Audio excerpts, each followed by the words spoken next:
Fala pessoal, indução eletromagnética 3, módulo 34 da nossa frente 3, é o último assunto a respeito da indução eletromagnética. Nessa aula a gente vai falar sobre uma situação que é um pouco diferente daquela que a gente já estava vendo anteriormente, porém vai fazer uso das mesmas características, só que ao mesmo tempo é uma situação bastante específica o que a gente tem aqui. O detalhe é que a gente tem aqui um condutor retilíneo, né, em forma retangular, e na verdade a gente não se interessa pelo comprimento total dele, porque aqui vai ter uma haste condutora que vai fazer uma conexão formando uma espira retangular, olha só. Nessa espira retangular, você encontra nessa região uns xizinhos que representam os campos magnéticos entrando no plano da folha. O detalhe é que a situação aqui vai ser pegar esse condutor retilíneo que fechou a espira e deslocá-lo um pouquinho para a direita. Ou seja, da posição 1 para a posição 2, você aumentar o número de linhas de indução do campo que vão estar dentro dessa espira. Gostaria que vocês tentassem imaginar a espira na posição 1, sendo essa espira retangular nessa região, e quando ela passa da posição para posição 1 para a posição 2, a área dela aumenta. Se você voltar para a região 1, a área diminui. Se você voltar para a região 2, a área aumenta e assim por diante. Lembrando da lei de Lenz, que vai surgir uma corrente nesse condutor, no sentido de que deve aparecer uma força que vai contrária ao movimento. Então, assim, se essa haste vai para a direita, tem que aparecer uma força para a esquerda. Se essa haste vai para a esquerda, tem que aparecer uma força para a direita e assim por diante, né? O campo magnético aqui, aliás, o campo não, né? O fluxo magnético depende do valor do campo, depende também da área que vai ser definida. Então, se eu desloco a haste da esquerda para a direita, por exemplo, aumentando a área, eu vou aumentar o fluxo. Se eu diminuo a área, eu diminuo o fluxo. Diminuindo ou aumentando a área, eu vou fazer o fluxo variar, e variação de fluxo, como a gente já viu, faz gerar corrente. E aí, pela regra da mão esquerda, eu vou conseguir definir para onde que é essa corrente, levando em consideração que, para onde essa haste estiver movimentando, vai aparecer uma força contrária. Só que além de definir para onde que é a força, corrente e tudo mais, a gente também vai ter que fazer o cálculo. Então, levando em consideração uma ideia inicial, o fluxo inicial vai ser o campo vezes o comprimento da haste vezes essa área abrangente, no caso, vai ser o comprimento vezes S1. É a área de retângulo, né? L vezes S1. Enquanto na posição 2 vai ser L vezes S2. É o mesmo comprimento da haste, é o mesmo campo, mas na hora que você fizer o campo 2 menos o campo 1, você vai reparar que você vai colocar o B e o L em evidência, você vai fazer S2 menos S1. Ou seja, você vai, na verdade, definir aqui, ó, o que a gente pode chamar de ΔS desse condutor retilíneo, que na verdade é como se fosse o próprio deslocamento desse condutor. Então, na posição 1 tem uma área, na posição 2 tem outra área, o comprimento da haste é o mesmo, no caso é a largura da espira. Esse comprimento S1 para S2 é aí que vai fazer o fluxo aumentar de 1 para 2, depois diminuir de 2 para 1. Então, a gente tem a variação do fluxo sendo calculada em função do deslocamento da haste. O detalhe, pessoal, é que se você associar essa variação de campo à variação do tempo, você tem a força eletromotriz induzida média. E aí a variação do fluxo depende do campo, do comprimento da haste e daquele ΔS que a haste vai sofrer. Relacionando ΔS com o tempo, você tem velocidade média, ou seja, você pode definir a força eletromotriz induzida numa situação igual a essa que a gente acabou de ver, em que uma haste retilínea condutora pode se movimentar, pode sofrer um translado, essa palavra que a gente usa, aumentando ou diminuindo a área, e aí levando em consideração o campo, o comprimento da haste e a velocidade com a qual ela se desloca. Não esquece que uma das coisas mais importantes vai ser a gente lembrar que vai aparecer uma força contrária ao movimento dessa haste, e essa força, pela regra da mão esquerda, a gente vai definir corrente. Quer ver? Vamos fazer aqui, ó. Nessa situação, a tendência da haste é ir da posição 1 para a posição 2. Olha a velocidade. Aí, com certeza, pela lei de Lenz, vai aparecer aqui na haste, ó, uma força que é para a esquerda. Lembrando da regra da mão esquerda, a gente vai usar a regra da mão esquerda com a posição dos dedos, né? Lembrando que o dedo indicador representa campo e o dedo polegar representa força. Você vai tentar colocar o campo entrando e a força para a esquerda, vai aparecer, nesse caso, uma corrente nesse sentido que eu desenhei aqui agora. Se a corrente, se a haste tentar voltar, a força vai inverter e a corrente também vai inverter, dando também uma ideia de corrente alternada. O exercício número 1 retrata exatamente essa situação, olha só. Um trilho condutor de resistência elétrica nula, dobrado em forma de U, está fixo numa mesa horizontal. O trilho que ele fala, pessoal, é esse fio aqui, ó. Deitada sobre os lados paralelos, foi colocada uma haste móvel, aqui a haste, ó, de material condutor, que está sendo transladada para a direita com velocidade constante V, como nos mostra a figura. O campo magnético uniforme de indução, B, na direção vertical, está penetrando no plano da figura. Observamos que a haste divide o trilho em U em duas espiras retangulares, uma fechada à esquerda e uma aberta à direita. A fechada vai ser percorrida por corrente, viu, pessoal? E detalhe, para a gente não esquecer, já vamos definir aqui, ó, que de acordo com a lei de Lenz, vai aparecer uma força que é contrária ao movimento da haste. Lembra, a haste movimentando para a direita faz a área aumentar e o fluxo aumentar também. De acordo com a lei de Lenz, qualquer diferenciação no fluxo magnético, o próprio sistema vai contra essa diferenciação. Então, o que está causando a variação do fluxo é a haste ir para a direita. Então, aparece uma força para a esquerda para ir contra essa variação. Certo, pessoal? O detalhe é que vai ser pedido aqui, ó. O movimento da haste MN gera uma corrente elétrica induzida na espira fechada e uma DDP nos terminais da espira aberta. O detalhe, pessoal, é que enquanto há o movimento, aparece corrente. Se eu deslocar e, de repente, parar, enquanto deslocou a haste, havia corrente, porque aí o fluxo variava. Mas a hora que a haste voltou a parar, nada feito.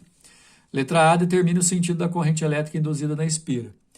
O sentido da corrente vai ser definido pelo campo que está entrando, pela força que está para a esquerda, e aí a gente vai usar a regra da mão esquerda aqui. Se você aplicar a regra da mão esquerda com o teu dedo indicador entrando na folha, o polegar virado para a esquerda indicando a força, você vai ver que o dedo médio vai indicar aqui na haste, ó, uma corrente que vai girar nesse sentido aqui, ó, sentido anti-horário. É a letra A. Dá uma olhada na figura da resolução, é pela regra da mão direita, regra da mão esquerda, perdão. A haste está se movimentando para a direita, aumentando o fluxo.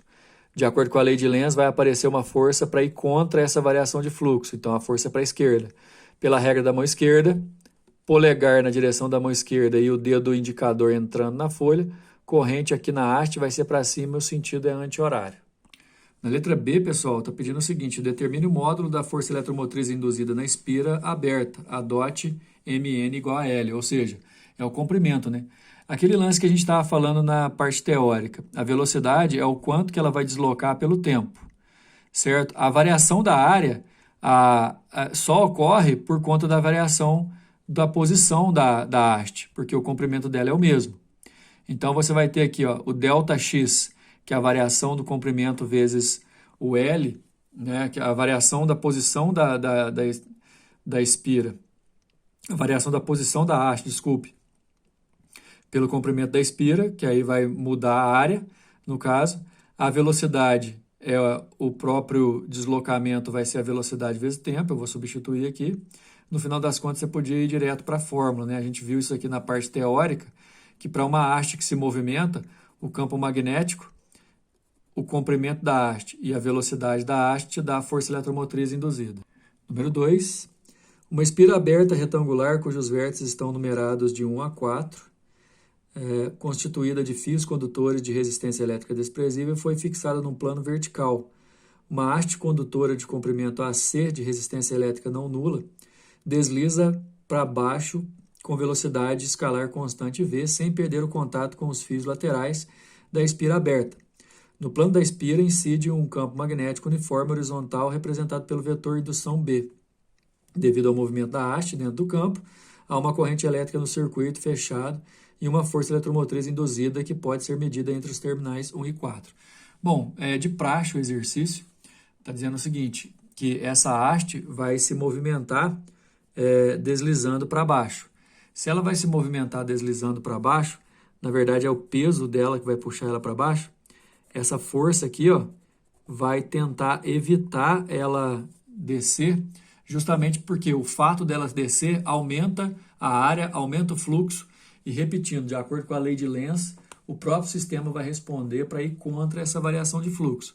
Aí, pela regra da mão esquerda, você colocando o seu indicador entrando na folha, colocando o polegar para cima, representando a força, nesse caso, a corrente na haste ela vai seguir o sentido de A para C. Daí ela vai, enquanto houver movimento, ela vai girar no sentido anti-horário. Olha só, lembra que a força é sempre contra ao movimento da haste. Se a haste está descendo, essa força vai aparecer para cima. E aí a força para cima, com o polegar para cima da mão esquerda. O indicador entrando na folha, o médio vai indicar a corrente que é nesse sentido. Note o comprimento da haste igual a 50 centímetros, o peso igual a 5 newtons, a velocidade igual a 100 metros por segundo e o campo igual a meio Tesla. A intensidade da força magnética F, essa força magnética que apresenta, que atua na haste AC, o módulo da força eletromotriz e o sentido da corrente elétrica induzida. Bom, primeiro que o sentido da corrente já é o sentido anti-horário, então aqui a gente já elimina e aqui também, o sentido a gente já tinha definido e aqui também, ó. Outra coisa, o peso é massa vezes gravidade.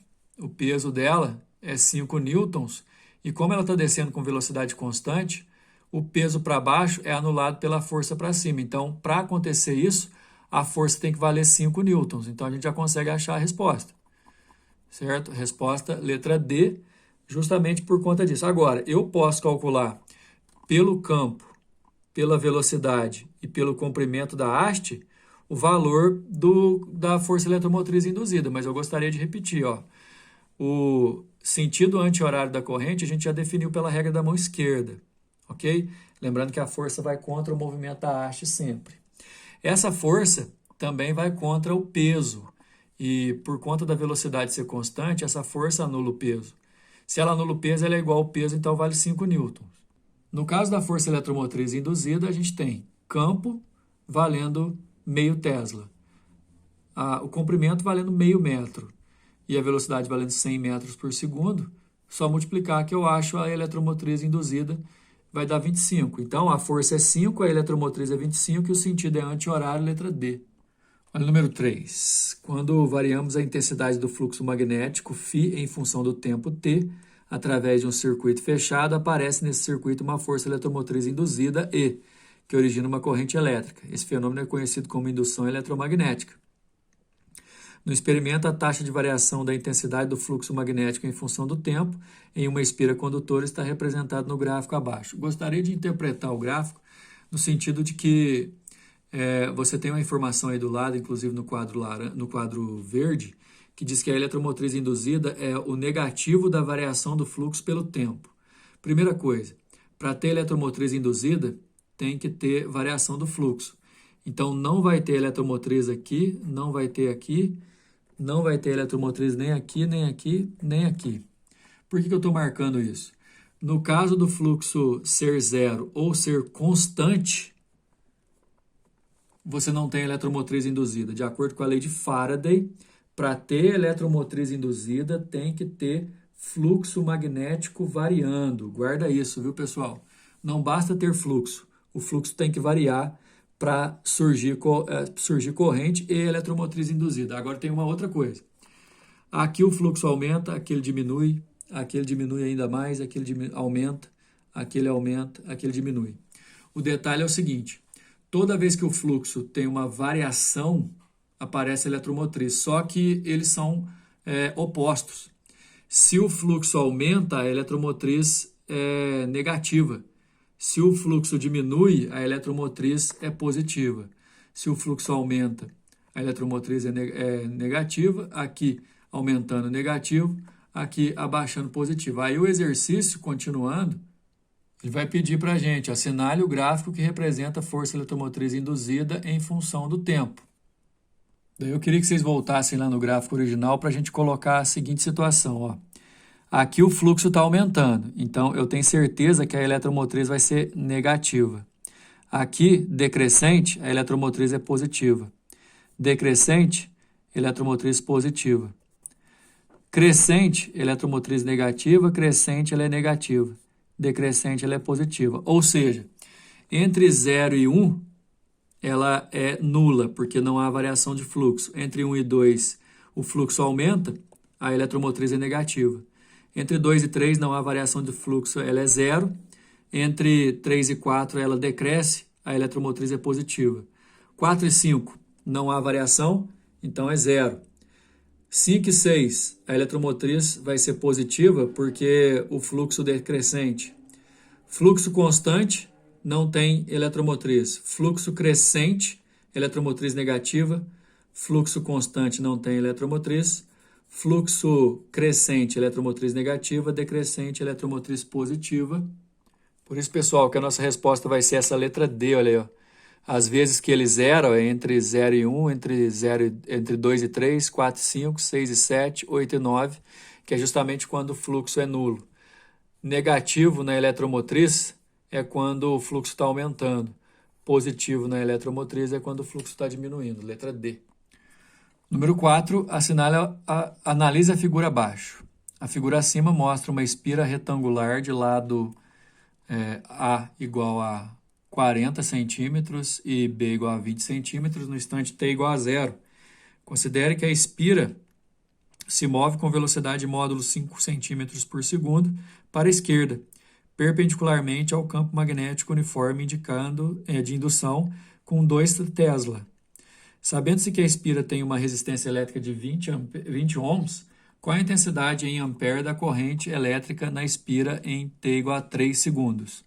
Bom, primeiro que a gente tem que analisar uma situação aí, que é o tempo de penetração dessa espira dentro do campo, porque enquanto ela penetra, ou seja, enquanto ela vai entrar no campo, as linhas de indução vão aumentando no seu interior, aí sim você tem corrente. Então, de acordo com o início da resolução aqui, ó, a velocidade dessa espira é de 5 centímetros por segundo.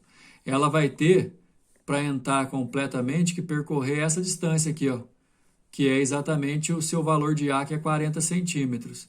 Então, a distância valendo 40 e a velocidade 5 centímetros por segundo, ela vai gastar 8 segundos para entrar totalmente, ou seja, durante 8 segundos eu vou ter corrente. Porque à medida que ela entra, o fluxo varia, então eu tenho corrente. Continuando a resolução, eu posso calcular pelo campo, pelo comprimento dela, que no caso vai ser o Bzinho aqui, ó, o comprimento dela penetrando ali, esse Bzinho. E a velocidade, em sistema internacional, o campo vale 2 Tesla, esse comprimento aqui de 20 centímetros dá 0,2, e a velocidade é de 5 centímetros por segundo, 5 centímetros dá 5 vezes 10 a menos 2, tem que ser em metros por segundo. Se eu multiplicar, a eletromotriz é 2 vezes 10 a menos 2 volts. Nesse caso, eu tenho a eletromotriz, que é de 2 vezes 10 a menos 2, e a resistência, que é de 20 ohms. Lembrando da lei de Ohm, né, onde a eletromotriz eu posso usar como DDP, U é igual a R vezes I, então o I é a DDP dividido por resistência. Eu tenho aqui, ó, independente do tempo, 2 vezes 10 a menos 2, né? Porque aí, por que calculou esses 8? Porque eu precisava saber se aos 3 segundos, que é o que o exercício quer, ainda haveria corrente. A corrente dura 8 segundos, então aos 3 segundos está ok, pode continuar o exercício. A eletromotriz eu calculei, eu tenho a resistência, posso dividir, vai dar 0,01 aqui. Aliás, 0,001, que é 1 vezes 10 a menos 3, ou 1 mA, resposta letra A. Ok? Finalizando essa parte, a gente termina a indução eletromagnética aqui, viu, pessoal? O próximo módulo, a gente vai falar de eletrostática, a gente vai voltar completamente no conteúdo para para falar sobre eletrização. Até mais.